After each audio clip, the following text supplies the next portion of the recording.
Berenang, berenang, berenang, berenang. Hore, hari ini kita akan bahas-bahas soal tentang berenang ya. Bersama Ibu Juli. Ini dia soalnya. Nah, ini dia soalnya anak-anak. Materinya tentang renang. Kita mulai dari nomor 1. Agar tidak mengalami kram otot saat berenang, sebaiknya sebelum berenang kita melakukan. Nah, maksud soalmu ini adalah apakah yang dapat kamu lakukan supaya tidak terjadi kram otot saat berenang? Nah, anak-anak, ada 3 hal yang harus kamu lakukan sebelum berenang. Apa saja kah itu? Yang pertama adalah memakai pakaian renang. Yang kedua adalah melakukan pemanasan. Dan yang ketiga adalah membasuh tubuh dengan air. Kita bahas satu-satu ya. Kita bahas yang pertama, pakaian renang. Ada apa-apa saja rupanya pakaian renang itu? Nah, sebelum berenang, anak-anak harus menggunakan pakaian renang. Contohnya yaitu pakaian-pakaian yang terbuat dari bahan-bahan seperti ini. Ada yang namanya lycra, ada yang polyester, dan juga bahan nilon. Ini kenapa digunakan bahan ini? Untuk memudahkanmu bergerak di dalam air. Selain pakaian ini, anak-anak juga harus memakai topi renang ya, yang di kepalanya yang warna kuning. Ini juga melindungi kepala kita ya. Dan yang terakhir adalah kacamata renang, yaitu untuk melindungi mata kita. Kalau tadi dalam bentuk gambar animasi, sekarang kita lihat dalam bentuk aslinya. Ini dia kawan, bahan baju yang tadi Ibu bilang yang baik untuk berenang supaya tubuhmu bisa bebas bergerak berenang di dalam air. Topinya yang seperti ini dan kacamatanya yang seperti ini. Tidak boleh kacamata action, apalagi kacamata hitam ya kan? Nah, itu dia yang pertama, yaitu memakai pakaian renang atau perlengkapan renangmu. Nah, selain memakai pakaian renang, ada yang kedua yang harus kamu lakukan. Apa tadi setelah memakai pakaian renang? Ada yang namanya melakukan pemanasan. Anak-anak tahu, pemanasan ini berguna untuk mencegah tubuhmu terjadi kram saat berenang. Seperti di soalmu nomor 1 katanya.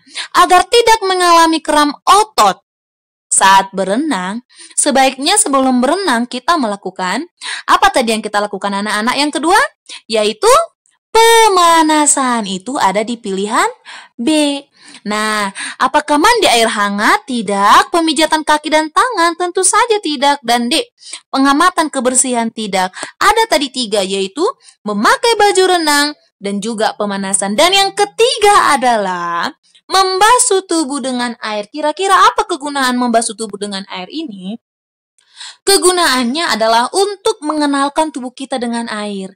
Artinya, tubuh kita supaya tidak terkejut saat langsung masuk ke dalam air. Artinya, suhu tubuh kita sudah disesuaikan dengan suhu air, sehingga apa, saat kita berenang di dalam air, tubuh kita akan merasa nyaman ya, karena tubuh kita sudah terlebih dahulu mengenal yang namanya air. Itu dia kawan. Jadi ada 3 langkah awal sebelum berenang. Yang pertama, memakai pakaian renang. Yang kedua, melakukan pemanasan. Dan yang ketiga adalah membasuh tubuh dengan air.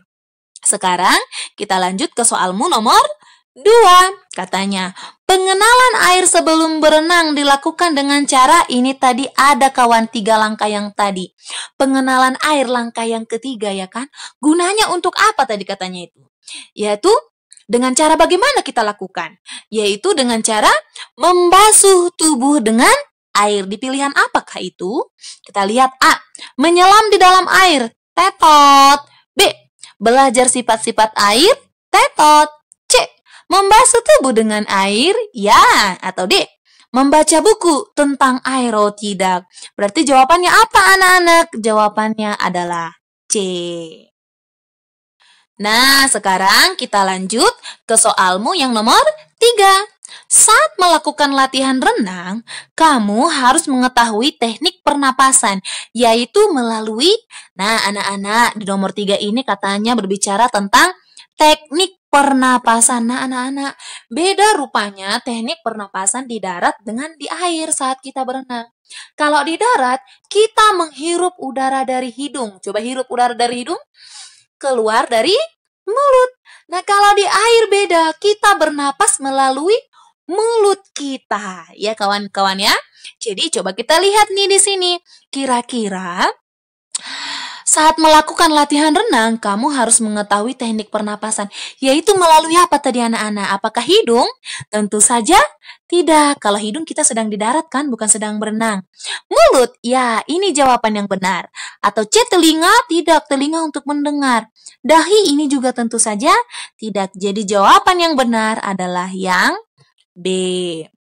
Nah, sekarang kita lanjut ke soalmu nomor 4 ya. Untuk membantu kita mengapung di air, kita dapat menggunakan alat kecuali. Nah, anak-anak, Ibu mau kasih tahu, ada berbagai macam jenis alat-alat bantu yang dapat membantu kita berenang di atas air atau mengapung di atas air. Apa-apa saja kah itu? Ini dia Ibu tampilkan dalam bentuk gambar ya. Ini dia kawan alat-alat bantu kita untuk mengapung di atas air. Ada yang namanya rompi renang, ada yang namanya ban pelampung, ada yang namanya papan seluncur, dan ini yang paling sering anak-anak pakai yaitu ban lengan. Ini adalah alat-alat bantu untuk mengapung di atas air.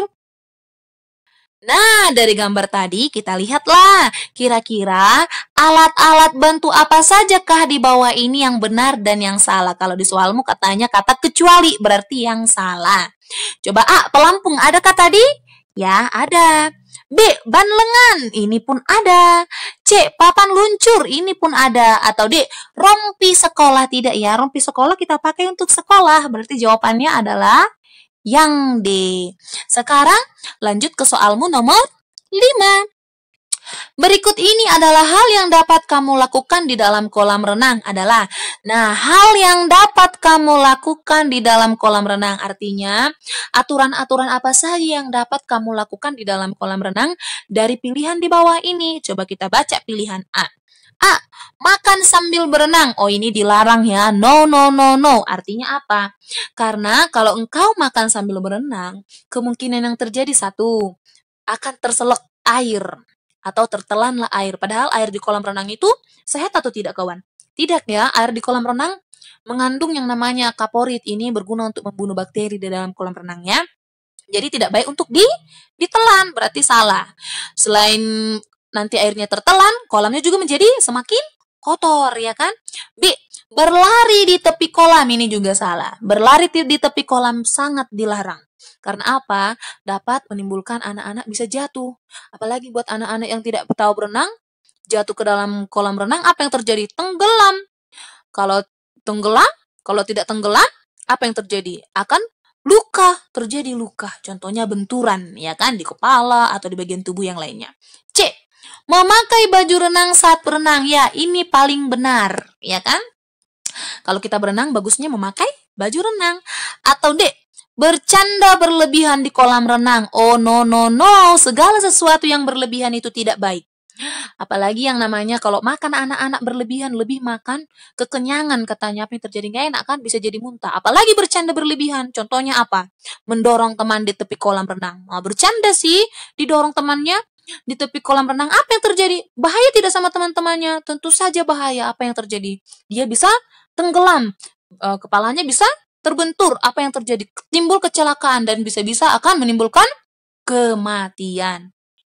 Nah, sebenarnya masih banyak aturan-aturan di kolam renang. Kita lihat dalam bentuk gambar ya.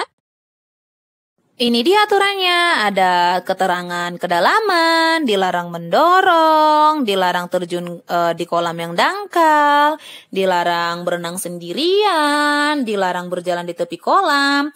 Nah, anak-anak kalau melihat simbol-simbol ini artinya anak-anak harus menaati demi keselamatan anak-anak. Nah, sekian pelajaran kita hari ini ya. Jangan lupa subscribe, like, and comment. Bye-bye.